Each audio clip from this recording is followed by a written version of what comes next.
because if you followed my work on the Finders, you know that there's a connection with the Finders cult and ritualistic abuse and child abuse and ritualistic abuse, child abuse that involves the intelligence agencies. And that's what we're going to talk about now. This is just going to be a brief one. And what I'm going to show you in just a moment is going to be some exclusive footage that I bought through a news archive I found. I spent, I think, $90 on this, guys. So if you want to support me, the money goes to things like this to do real journalism. It literally cost me $34 for one video, 2-minute video, and another $67 for 2 more videos that were also about 1.5 to 2 minute long. And I compiled them together in sequential order, chronological order, and I'm going to play those for you in just a moment. If you're totally unfamiliar, you don't know what I'm talking about with the Finders, go to theconsciousresistance.com, look for our Finders tab, and you'll see my documentary, Who Will Find What the Finders Hide. I've also recently been doing some interviews. I was on Jake Shields' podcast talking about this. I was recently on InfoWars talking to my friend Kriston Harris, who is subbing for Harrison Smith, about this. And I did a video recently about whether or not there is finally a proven connection between the Epstein network and the Finders. And I encourage you to go back and watch that because I will have an update on that soon. I've had people start to reach out to me about the connection I found in there. And I did interview former member of the Finders, Toby Terrell, 2 times. First back in 2018 and then again in 2021. And he passed away about 1.5 years ago, 2 years ago. So I'm kind of opening up my old Finders files. I started to read articles that I've had on the Finders, and I started to file new FOIA requests, open records requests in the state of Virginia, because some of you might remember that part of the Finders story was that this cult, this group had a farm in rural Virginia. You know, they had a warehouse in DC, apartments in DC, they got caught in Florida, and then they had this farm in Virginia. And I found some articles where they specifically say that the Virginia Department of Transportation brought in a backhoe and dug up some dirt looking for potential bodies on the Finders farms. And so I thought, well, shoot, there's got to be records of that. So I filed a record asking, did the Department of Transportation in Virginia have anything? Nope, sorry, we don't have anything. They mentioned the local police department. I filed an open records request to the local police department. Again, dead end. I mean, I've filed multiple open records requests in the last month or two. I think it was 6 in total, 3 in Virginia, and then a couple elsewhere, Culpeper, Virginia, as well as another one where I was trying to find a list. There was a story I found where an attorney who was representing a former member of the Finders in a divorce case said that he had been harassed by members of the Finders who were like stalking him and like creeping him out. So he filed in court a restraining order, and he actually included a list of members of the Finders. And I thought, that's kind of an interesting way to find that information. So I started trying to find those records. Those records might still exist, but I might need somebody in Culpeper, Virginia, to go to a local library. I could tell you where to go. It's going to be tedious work because we got to dig through file cabinets because this information has not been digitized. And maybe it'll amount to nothing. That's kind of how, journalism goes sometimes. But it could be a lead to more leads, basically. So I am still on this Finders case. And again, if you're not familiar with it, go to theconsciousresistance.com, look up my Finders documentary, watch the addendum, which is basically kind of a part 2 that is from the Pyramid of Power. It's a section of the Pyramid of Power. So if you watch my documentary from 2019, and the addendum, then you'll be caught up. But I've got so much material on the Finders from over the years. If you want to get caught up and you're new to this, go check that out there. And so what I'm going to play for you now, though, is going to be these video clips that I found. These are local news clips. You'll even see Dan Rather from 1987. This is from the original Finders case when these men, well-dressed men, were arrested in Tallahassee, Florida. The kids were taken by the police. They were accused of abusing these kids. The men claimed they were taking the children to a school for brilliant children in Mexico. I won't go on because you're going to get all the explanation in these clips. But the reason I paid for these and I wanted to archive them and share them with you guys is because I think it's important that we collect this information, that we allow this stuff to exist, not hidden in archives, not elsewhere. So I'm putting it out there now. Download it, put it up on your files and your channels and everywhere else. And let's make sure that this story doesn't die. So what you're going to see is 3 news reports.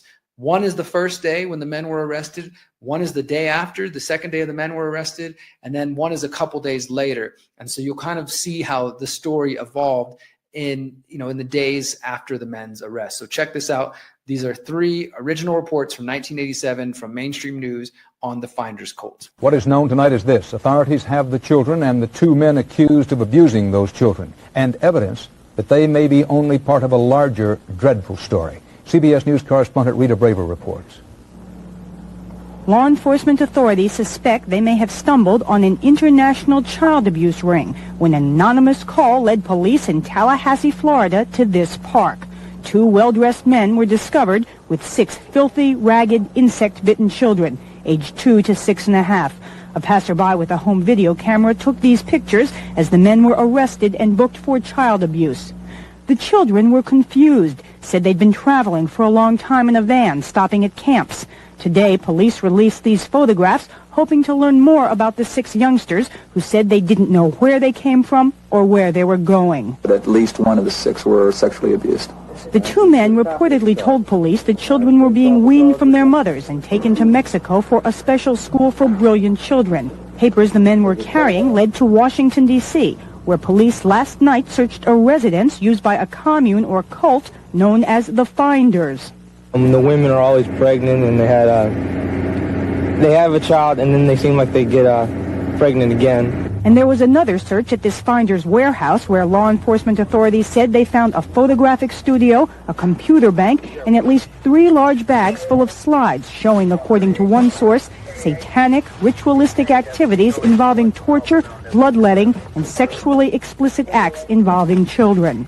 Virginia police are now investigating a farm where the group reputedly brought children. Well, it looked like to me that was awful, didn't weigh very much.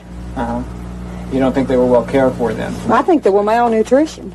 No members of the Finders were apprehended, but police say they do have some leads. The FBI and U.S. Customs Service have now joined the investigation, and officials say they're still trying to figure out exactly what is going on and how these and perhaps other children may be involved.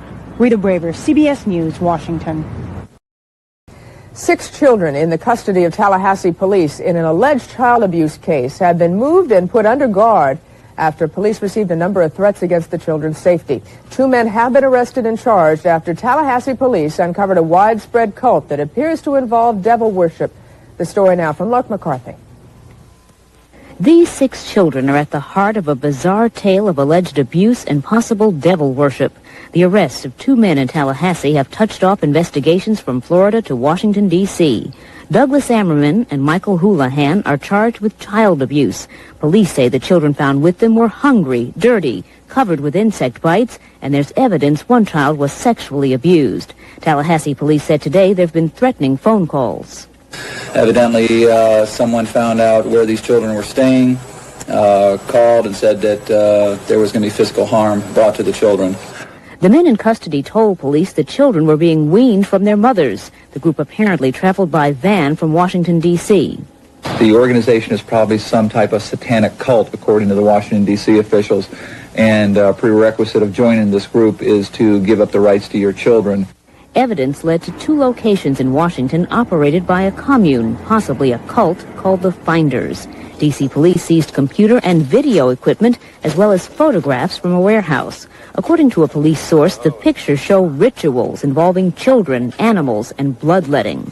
A neighbor of this Finder's home recognized several of the 6 children and said the girl who calls herself Mary talked about the Finder's lifestyle.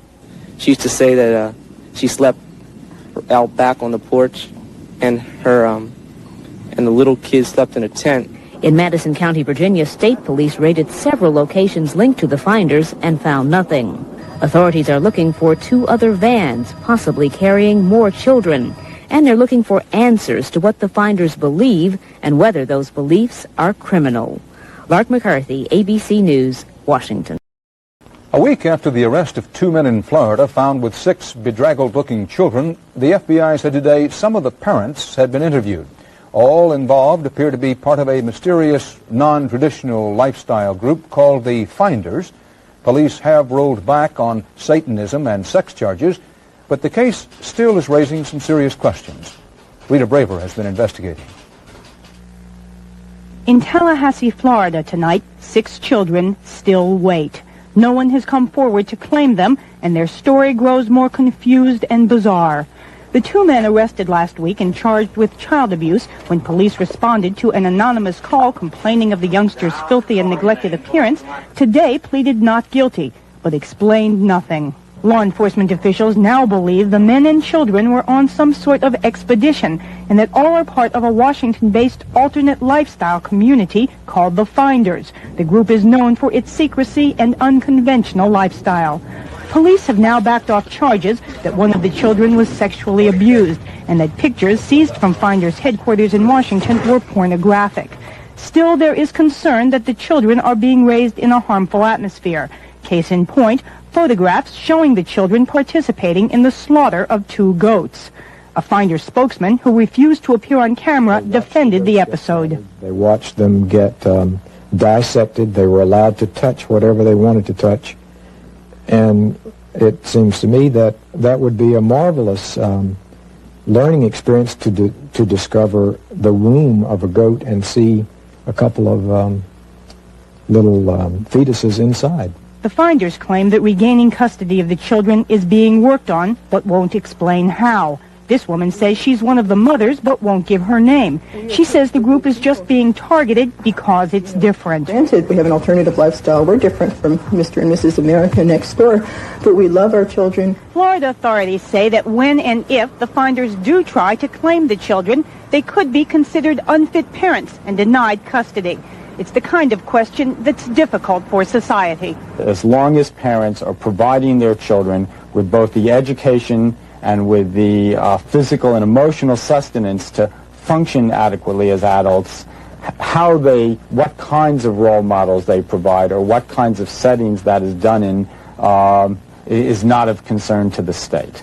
The dispute is likely to end up in court. Meanwhile, the children wait. Rita Braver, CBS News, Washington. So there you have it. That is extremely rare footage of the Finders cult. As I said, I'll be putting that video out separately, all on its own. And if you want to know more about that, again, the best place is to go to our website, theconsciousresistance.com, and to check out our Finders cult page that has every report I've done since for